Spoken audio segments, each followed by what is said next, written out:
Фондот за здравство го ограничува бројот на протези што се натовар на фондот.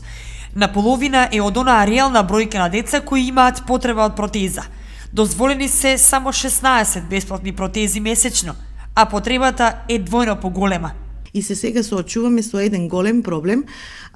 Ние не обслужуваме само наши деца на територија на Кочани и Кочанско, него сме достапни со мој термин и на подрачието од Каменица, Виница, Пробиштип. И тука се направува еден голем хаос. Хаос не, него бројката на протезите е многу мала за ова поднебие кое што ние го покриваме како ортодонти. Можете да замислите колкава е разликата од 16 до 25 и до 30 протези месечно. Зборувам за месечно. Значи, бројката е многу помала од потребите кои што ги има децата во моментот на ниво на Кочани и Кочанско.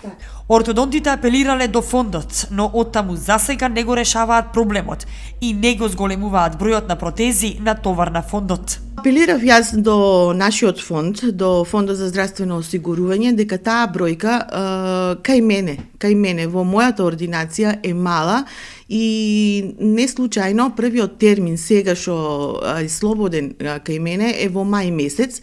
Мислам дека е релативно долг период за чекање во мај месец, се ствара револт кај родитело.